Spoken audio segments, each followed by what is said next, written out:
So Spider-Man Across the Spider-Verse non-spoiler review, let's start. So to start with, we'll first touch upon the story a little bit, and the story is kind of obvious because in the trailer they have literally shown what the story is going to be, but still I refresh your memory. So the story follows the life of Miles Morales, who has bit by a radioactive spider and now he's Spider-Man, and then Gwen Stacy comes into his life and takes him into a multiversal adventure. But the main plot of the story revolved around the key thing of the responsibility of Spider-Man.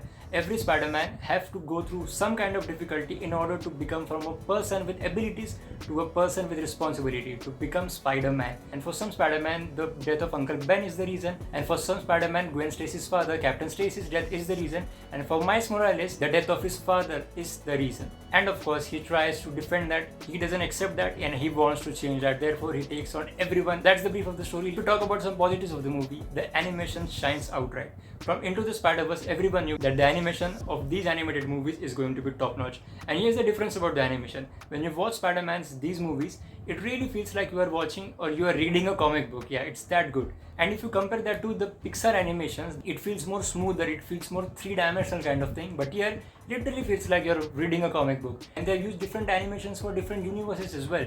For example, Gwen Stacy's universe kind of looks like watercolor is used, and some other universe kind of looks like sketch pens, or pencil colors are used. And also during some conversation, they divide the frame altogether. So they use a bunch of different animation techniques, which I really liked. The second positive of the movie is the story. It's kind of negative as well, but I'll explain how it can be both negative and positive. If you consider it as the single movie, you may feel that the first half of the movie was kind of delayed, was kind of slow, but hear me out here. These Spider-Man movies are a trilogy. Therefore, 3 movies. First was Into the Spider-Verse, now this is Across the Spider-Verse, and the next movie is going to be Into the Spider-Verse, Beyond the Spider-Verse, and movie number 2 and movie number 3 are going to be interconnected. So take the hint and guess what I'm trying to say. And if you have guessed it right, I'll tell you, it could be the exact reason why first of the movie feels a bit slow. But also it shows the story of different Spider-Mans as well, and there are a lot of heartfelt conversations as well in that first half. So all in all, it feels good. Therefore, I've put it in positive as well.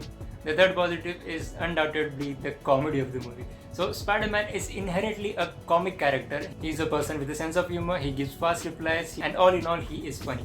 And therefore, if the Spider-Man movie is not funny, it's not really a Spider-Man movie. But this one was very funny. And one thing I liked about it was that you don't have to remember all the references as well. I mean, you don't need references to laugh at those spider jokes, because those all jokes were quite human. They didn't need any reference to any spider character. And therefore, I felt the comedy was spot on. And yeah, how can I not talk about Pavitra Prabhakar? Well, he was not there for long, but he played a crucial part, and I'm gonna give you a spoiler anyway. He is going to be an integral part of the third movie. Well, that's it. And that's it about my review for Spider-Man Across the Spider-Verse. I hope I didn't spoil too much fun for you. But if you have seen the movie already, comment below your thoughts about the movie and we'll have a healthy discussion about that. Thank you so much for watching.